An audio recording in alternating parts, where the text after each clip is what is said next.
Hello friends, पिछले video में हमने निफ्टी के 15 मिनट चार्ट में देखा था यहाँ से CO3 का जो डिक्लाइन है उसके बाद हम एक इरेगुलर करेक्शन मान रहे थे और यहाँ से ये शार्प डिक्लाइन जो कि ये 38% से आया था, वहाँ से इसको A और 1 और इसको इस बाउंस को हम करेक्टिव बाउंस मान रहे थे B और 2 और यहाँ से हम एक C और 3 का डिक्लाइन इसके नीचे एक्सपेक्ट कर रहे थे, राइट। और यहाँ पे निफ्टी में हुआ क्या, एकदम ही ऑपोजिट, यहाँ पे गैप अप ओपनिंग हमें देखने को मिला और 38% के बाद एक रिट्रेसमेंट आया, उसके बाद बाउंस आया इम्पल्सिव, उसके बाद फिर से एक रिट्रेसमेंट आया 38% तक। यहाँ पे 3 बार 38% पे निफ्टी ने सपोर्ट दिया और वहाँ से हमें एक शार्प बाउंस देखने को मिला, लेकिन वो बाउंस जो है वो सस्टेन नहीं कर पाया और वहाँ से एक शार्प डिक्लाइन जिसने लो को ब्रेक कर दिया। अभी अगर हम निफ्टी का आज की डेट में ये डेली चार्ट देखें तो डेली चार्ट में ये 1 2 3 4 और 5 एक इम्पल्सिव मूव के बाद इस पूरे इम्पल्स का अगर हम रिट्रेसमेंट निकालते हैं तो 23 और 61% की रेंज, ये पूरा सपोर्ट रेंज हम मान रहे हैं निफ्टी के लिए। ये हमने पिछली बार भी डिस्कस किया था। यहाँ पे ये जो डिक्लाइन है इसको हम करेक्टिव डिक्लाइन अभी भी मान सकते हैं, राइट। जब तक ये 16,598 के ऊपर है हम इसको ओवरऑल नेगेटिव नहीं बोल सकते। इसके नीचे ट्रेड करता है तो ही निफ्टी में हम बड़ा फॉल एक्सपेक्ट कर रहे हैं, राइट। अदरवाइज जब तक इसके ऊपर है तो अभी भी बाउंस की पॉसिबिलिटी बन सकती है। अभी हम क्या करेंगे, यहाँ से जो डिक्लाइन है उसको देखेंगे स्मॉलर टाइम फ्रेम में। यहाँ पे अगर हम देखें तो ये 1 2 3 4 और 5, ये पिछले वीडियो में भी हमने समझा था A और 1 और ये B और 2। C और 3 का अगर हम प्रोजेक्शन निकालें तो 100 टू 123% की रेंज आ रही थी 17,075 से लेके 16,809, राइट। तो इस रेंज में हम C और 3 का डिक्लाइन एक्सपेक्ट कर रहे थे। जो यहाँ से ये 1 2 3 4 5 हम एक्सपेक्ट कर रहे थे, जो कि यहाँ पे गैप अप ओपनिंग हुआ, राइट।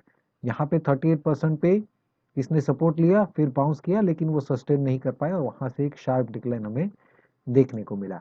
तो अभी यहाँ पे 2 आवर चार्ट में क्या दिख रहा है, यहाँ से B और 2 के बाद C और 3 का डिक्लाइन तो आ रहा है, अभी भी ये रेंज में नहीं आया है। तो हम यहाँ से जो डिक्लाइन है C और 3 का उस पर फोकस करेंगे। अभी यहाँ पे तो देख के लग रहा है कि ये एक A और 1 है और ये है B और 2 करेक्टिव बाउंस, राइट। और C और 3 का डिक्लाइन जो है ऑलरेडी अभी चल रहा है, राइट। C और 3 के अंदर A और 1 B और 2 और C और 3 अभी चल रहा है।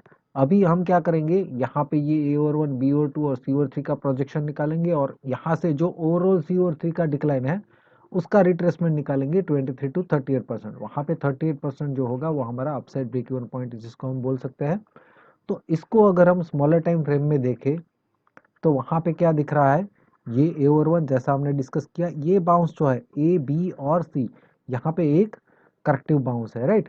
यहाँ पे भी हमने ये लाइव मार्केट में शेयर किया था 23 टू 38%। 38% को ब्रेक करते ही यहाँ से एक शार्प फॉल, यहाँ पे छोटा सा भी रिट्रेसमेंट हमें देखने को नहीं मिला। सभी जगह पे यहाँ पे भी 23%, यहाँ पे भी 23%, दोनों जगह पे 23% का ही रिट्रेसमेंट हमें देखने को मिला और वहां से एक शार्प फॉल हमें देखने को मिला। अभी इस पूरे डिक्लाइन का अगर हम रिट्रेसमेंट निकालते हैं तो 23 और 38% ये अभी भी एक इमीडिएट रेजिस्टेंस रेंज है। इसके ऊपर अगर ट्रेड करता है 17,677 के ऊपर तो ही निफ्टी को हम पॉजिटिव मान सकते हैं 15 मिनट चार्ट में, राइट। सी और 3 का यहाँ पे प्रोजेक्शन देखें तो 100 टू 123% की रेंज 17,176 से लेके 16,988, राइट। इस रेंज में अभी भी एक डिक्लाइन हम एक्सपेक्ट कर सकते हैं। अभी स्मॉलर टाइम फ्रेम में जाएंगे, यहाँ से भी जो C और 3 है उसको भी स्मॉलर टाइम फ्रेम में देखेंगे कि वहां पे क्या चल रहा है।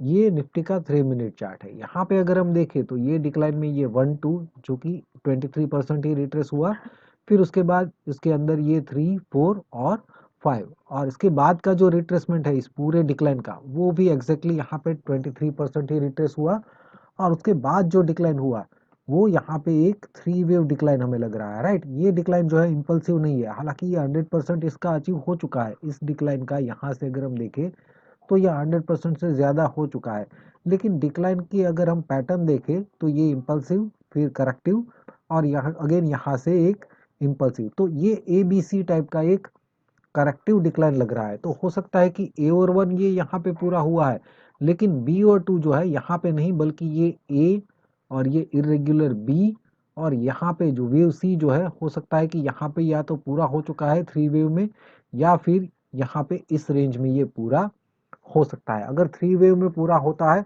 तो इसको हम ए बी से नहीं, इसको हम बोलेंगे डब्ल्यू एक्स और वाई। लेकिन अगर यहाँ से ये सपोर्ट रेंज है, यहाँ से मैंने रिट्रेसमेंट निकाला है वेव 3 का, अगर इसमें सपोर्ट लेता है और बाउंस करता है इस रेंज में, तो इस रेंज में ये 5 कंप्लीट करने के बाद एक नया लो बना सकता है, राइट। अगर यहीं से 38% को ब्रेक करता है, 17,575 के नीचे ट्रेड करने लगता है, तो यहीं से डिक्लाइन इसके नीचे जा सकता है। दोनों ही केसेस में या तो प्रेजेंट लेवल से इसको ब्रेक करके इसके नीचे जा सकता है, या फिर इस रेंज में बाउंस करके एक इम्पल्सिव पैटर्न पूरा करके ये ए बी और सी यहाँ पे बनाने के बाद ये नया लो बना सकता है, राइट। अभी 3 मिनट चार्ट को देख के तो हमें यही लग रहा है, राइट। फिर भी सेफ्टी के लिए हम क्या कर सकते हैं, ये 1 2 3 4 5 यहाँ पे पूरा होने के बाद एटलीस्ट इसको ऊपर भी जाना है तो भी ये एक रिट्रेसमेंट तो देगा ही, अगर हम गलत भी है कि ये इतना बड़ा इरेगुलर करेक्शन नहीं हो सकता, फिर भी ये इम्पल्सिव है तो करेक्टिव का डिक्लाइन तो होना ही चाहिए। तो उसके बाद हमें पता चल जाएगा, अगर वो डिक्लाइन शार्प होगा तो मतलब ये नए लो के लिए जा सकता है, राइट। तो यहाँ पे आने के बाद या फिर इसको ब्रेक करने के बाद हम डिक्लाइन के पैटर्न को देखेंगे कि ये इसके नीचे जा सकता है या नहीं जा सकता, राइट। फ्रेंड्स, जो लोग इलियट वेव सीख रहे हैं उनको आज यहाँ पे एक बहुत ही अच्छा लर्निंग देखने को मिल रहा है। आज बजट का इवेंट था, यहाँ पे एक इम्पल्सिव डिक्लाइन तो हमें देखने को मिला, लेकिन रीजनेबल रिट्रेसमेंट इसका नहीं आया।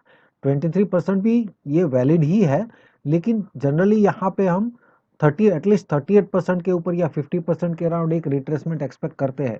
लेकिन ये जो सेलिंग था, ये पूरा जो एबीसी टाइप का सेलिंग हमें देखने को मिला, और बाद में उसी ही स्पीड के साथ ये रिकवरी, ये पूरा जो है एक इरेगुलर करेक्शन इवेंट के टाइम पे भी, इस तरह के इवेंट पे टाइम पे ही बनता है, ये एक तरह का पैनिक सेलिंग है।